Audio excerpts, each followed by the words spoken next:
talk about compassion, particularly within the context of the loving kindness meditation. It's one of the easiest ways to do it.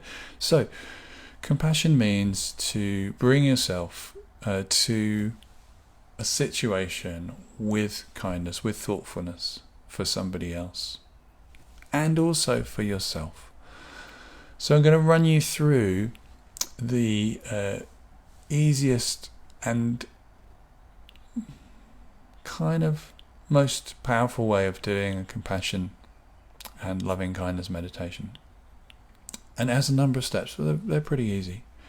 First thing I'd like you to do is I'm going to change the backdrop, actually. I think this would be nice.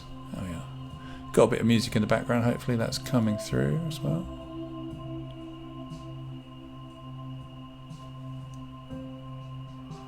If you can't hear me for any reason, do let me know.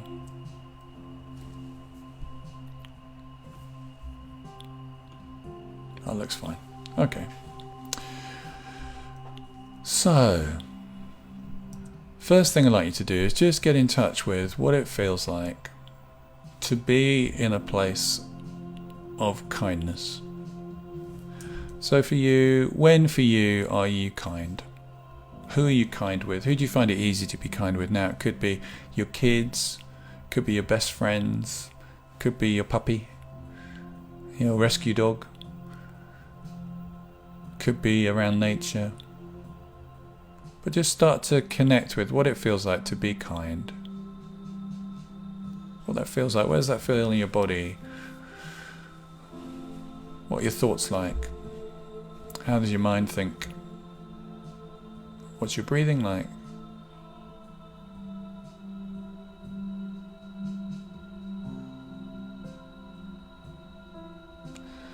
And as you do, just connect with that feeling. Feel it flowing through your body, and then take a few moments to follow this very simple but very important set of steps. The first thing you need to do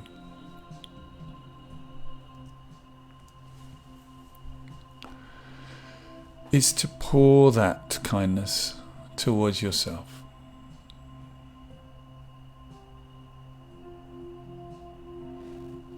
Because unless you can bring compassion to yourself and kindness to yourself, then taking it to other people doesn't really make a whole heap of sense.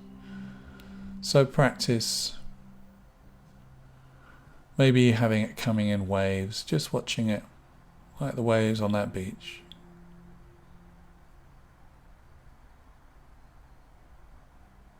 Just feeling those feelings of being kind to yourself. And remember what I said earlier about all the decisions we make, all the things we do them for the best possible reasons based on the information we have. So if you're holding a grudge against yourself having done something, maybe you can let that go, recognizing that you were doing your best. And then to think about some of those aspects of yourself that you're not as kind to as maybe you need to be, and pouring some of that kindness into that.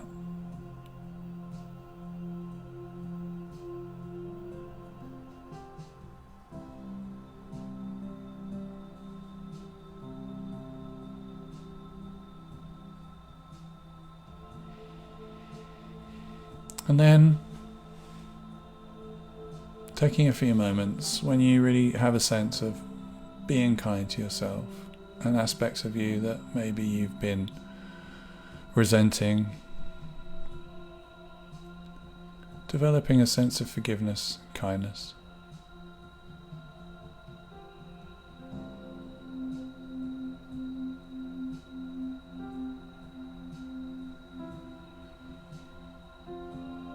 Then move on to the next phase, which is to imagine somebody that you do already feel very kindly towards. Just picture them in your mind and imagine giving them kindness, maybe saying some of the phrases like, may you have happiness in your life, may you be at peace, may life be good for you. So you're spending some time just thinking about somebody else Remember, of course, we talked about earlier that spending some time thinking about somebody else, it's good for them, it's good for us too. So give and beam that kindness to those people that you care about. Maybe see them in front of you. Just take a few moments to give that kindness to them.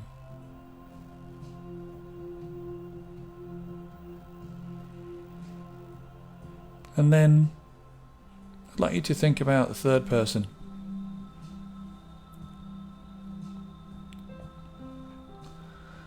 Third type of person is somebody you don't particularly have any relationship to one way or the other. They're just somebody that maybe bump into every now and then.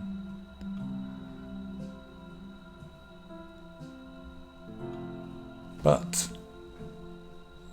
maybe it's the person who used to drive the bus or give you coffee when coffee shops existed, or you saw passed in the street. Somebody you don't have any particular relationship, and again, just beam that kindness to them as well. And then when you've done that, wishing them peace and happiness and a good life. Just feel what it feels like to spend the moments and time giving that to yourself, to people you care about, and to this person that you don't have any particular relationship to. It's just developing that ability to generate and be present to kindness.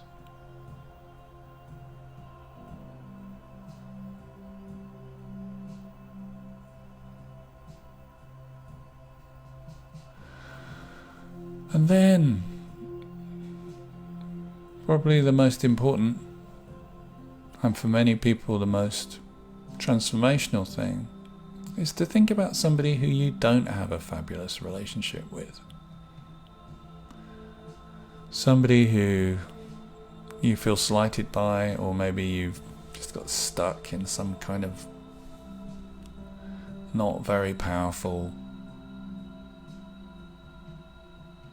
strange and not good place with. And to imagine giving that kindness to them, independent of whether you believe they deserve it or not,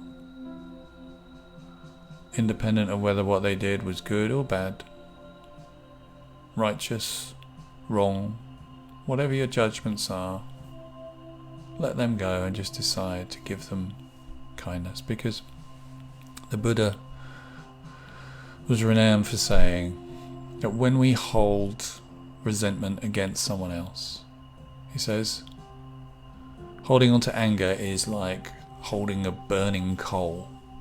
It burns you. And he also said, being really furious and frustrated with someone, being resentful, is like drinking poison and expecting somebody else to die. Because if that person is not even in your life or not in your same room as you, you're being annoyed with them, they don't really know about it. It's really you that suffers. And it prevents the relationship from ever having a chance of moving forwards and keeps you stuck in a past event. So maybe it's time. Maybe it's time. Just like the waves on the sea, come in and come out. Just like some of the animals people have talked about they're grateful for. They seem to just be able to let things go and move on. Maybe we could learn to do that too. Maybe. And then finally, to take a few moments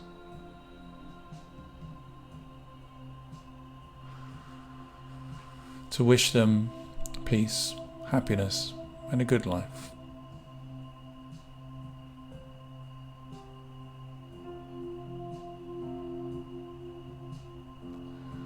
Before moving on to the final stage, which is to wish kindness, compassion to to all living things and beings, whether it's the trees, the birds, fish in the sea.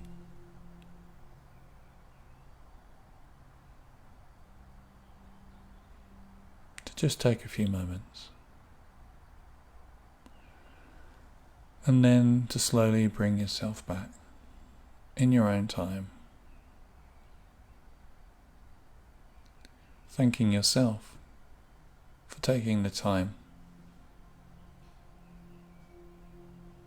to give that to yourself, because remember, the evidence is people who do the loving kindness exercises, the gratitude and compassion exercises, they get changes in their well-being and their health to some extent. So you're getting a gift, a benefit from it, and by giving it to other people, even if they're not physically there, by letting go of that, that will change how you are when you're there next time. One of the recommendations is to link this to something you do anyway. So if you have a meal every day with your family or your close relations, then to start the meal or to end the meal just by saying, so what's been great today? What are you happy about? It doesn't have to be diarized, doesn't have to be journaled. It's about bringing an awareness of what you're pleased about, and maybe pointing out some of the things that happened to you that were aspects of kindness that you saw. And at this time, remember I said earlier that some evidence that doing this to strangers is really valuable. We don't get in touch with strangers much, or so it seems, but virtually in our virtual worlds we can be bumping into all sorts of people who are friends of friends of friends of friends we don't know directly. Just say something nice, even just dropping a little heart on their post. You know what it's like when someone likes your post. It's a nice thing. We know that actually tends to produce a little dose of dopamine in our bodies. But we could maybe give that just kindly. So, what I'd like you to take away from today is, as we move into week 5 or week 6, depending on where you are, of lockdown, that you've survived so far, done all right, and that's something to be grateful for. You may know people who've had the virus. Hopefully they've moved through it. Most people do. You may know people who haven't managed to do that, but you could be thankful for the fact that you knew them and for the great moments that they shared with you on their journey. And finally, I'd like you to just imagine your future. And as you think about your future, just imagine it as a line. Just notice which direction it goes in. Some of you will be more familiar with this than others, but just imagine which direction it goes in. And what I'd like you to do as you look along that line is to see, let's say 5 years from now, where this is all done and dusted. We can barely remember that summer. We look back, and in the same way, how much do you remember about 2015? It's a long time ago. So, take yourself into 2025. Turn around in your mind and look back. Look back at that distant time that seemed so important at the time, as these things do. And feel what it feels like to connect with being in 2025. Well, this is just a distant moment. And then float all the way back to now, to 2020, and pour into your future a brightness, a lightness, maybe one of the colours, if you can see the video, maybe one of the colours that particularly calls to you, and add some little Disney sparkle, so it sparkles and glitters. Add some aromas that for you would make this future just feel, smell and sense beautiful, brilliant, exhilarating, wonderful, welcoming. So the smell may be the aroma of wood smoke. It may be the smell of your favourite restaurant. It may be the smell of particular perfume from the flowers or somebody wears, maybe the smell of freshly ground coffee, whatever it is for you. And then just feel what it feels like in your mind to step into that future, way beyond today, way beyond the next few weeks, way beyond the next few months. Just feeling what it feels like, feeling really grateful for whatever it is you've learnt in this experience as you move forwards now with a new sense of what it's like to be you, a you that knows how to be different, that's learned something important, because, you're always learning. There's always something that may not be clear to you right now, but there is always something that when we reflect back, we recognize, you know what? That was more useful than I thought it was at the time. We've all had moments like that. And so I'm going to leave you with that thought and let the beach play a little bit longer.